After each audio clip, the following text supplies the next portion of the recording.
Okay guys, as you can see, I've connected the LAN cable on my laptop and it's also connected to a Raspberry Pi. So now, as you can see, we have two arrows. So those two arrows, when I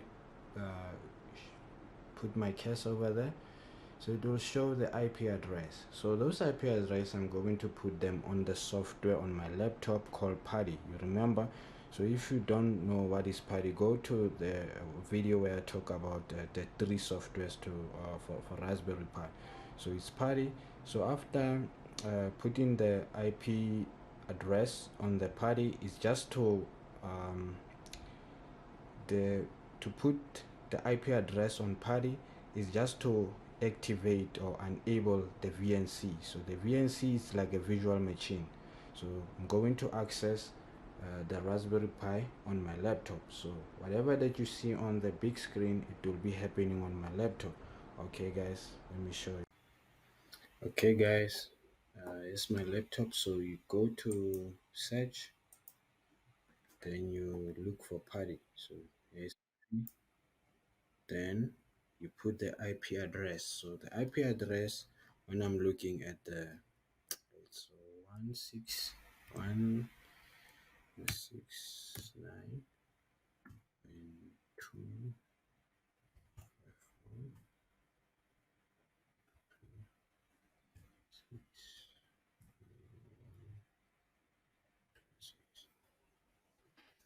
Okay, so after putting your IP address, the IP address that you saw on the screen of the Raspberry Pi, so then you say open. So you say login as, so you just put your username, so put your password, say enter. So then after that you say sudo space raspberry config, enter. So when you are here, so then you can use your arrows on your keyboard, then you say interface, and you go to VNC, so enable. So will you like the VNC server to be enabled? So you say yes, say enter, then you say okay, then you go down, say finish. Okay, so now another step, so you go to search, so you choose VNC. So when you are here, so you can copy this IP address if you want to. So IP address, okay. So you use copy on the keyboard. So you say copy, say VNC. So you paste it there, remove that. So you say enter. Then it will show your username. Sometimes it won't show. So you say pi. Then you put your password. Say okay. Voila. So voila.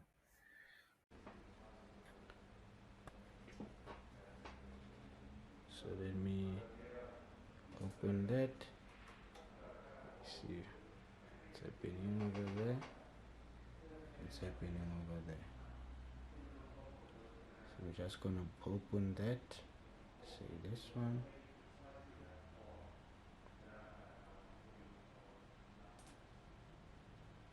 It's open.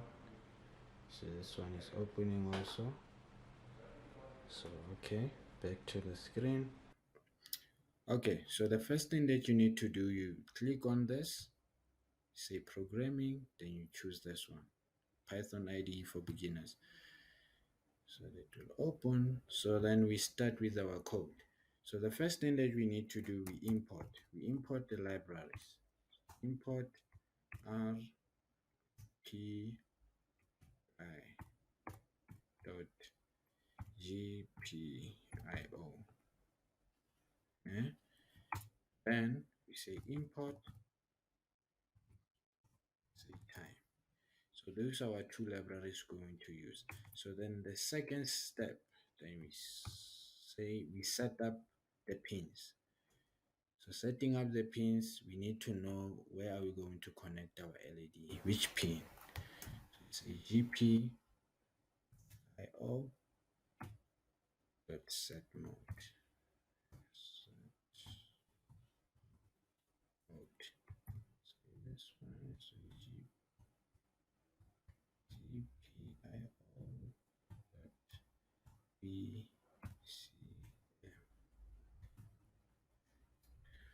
Okay, so then second step we say LED. So you need to, this one you can choose any name you want. You can say LED or light, it's up to you. So you're just gonna say LED pin.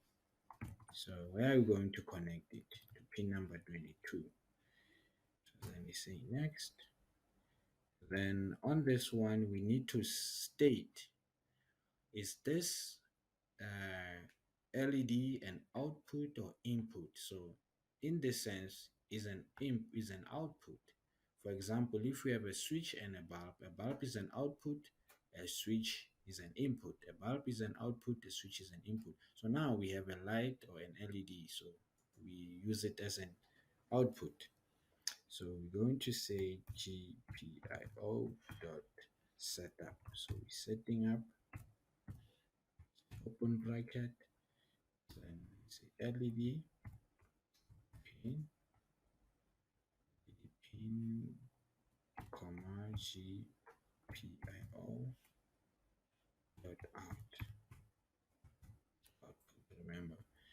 Then we start with our main code. So when we start with our main code, we say while.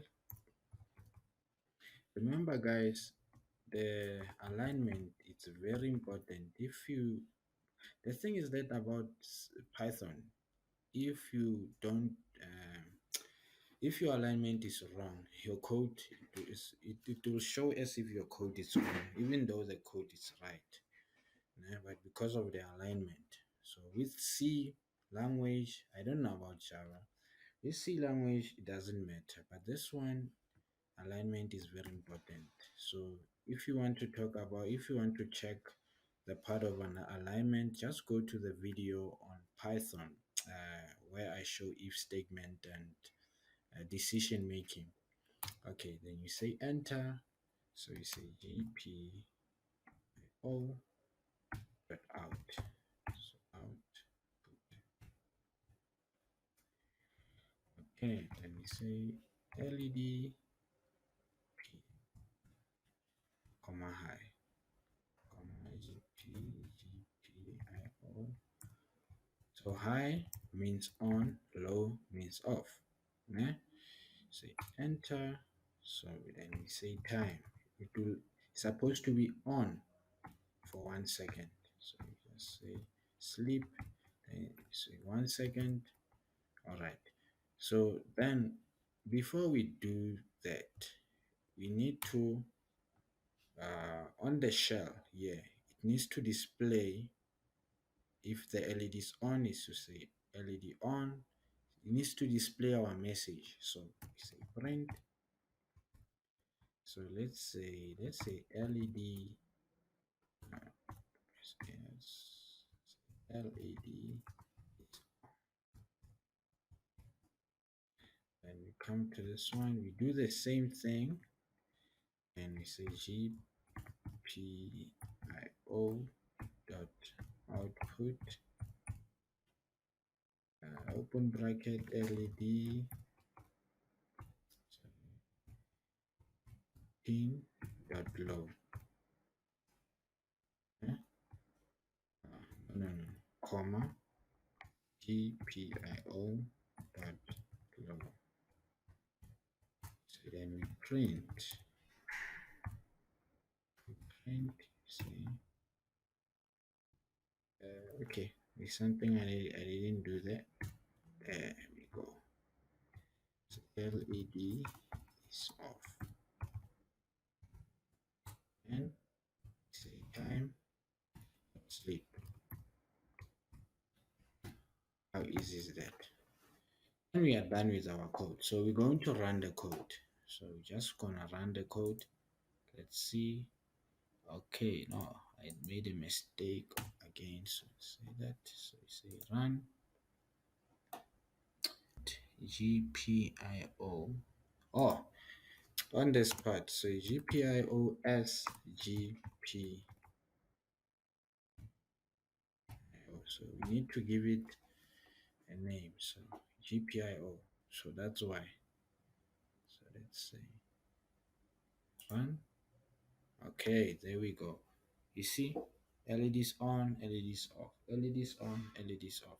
So we're just gonna connect our LED on the Raspberry Pi. Okay, let me stop the code and let's start connecting.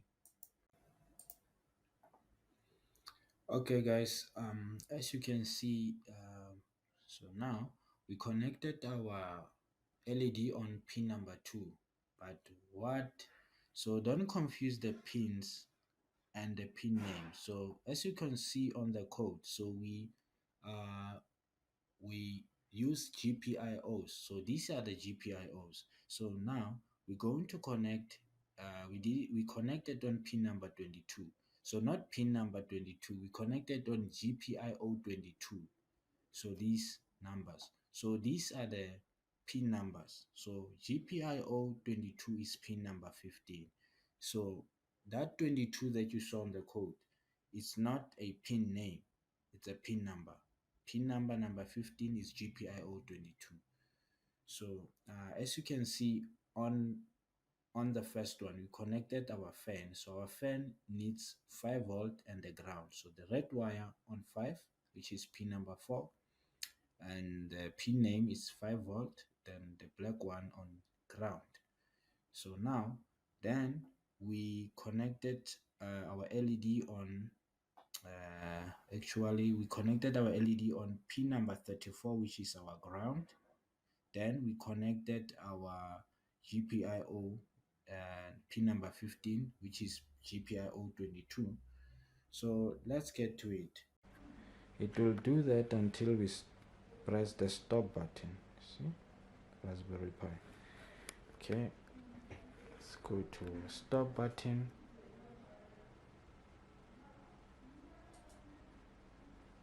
Okay, so see it's off. So when I press the run again,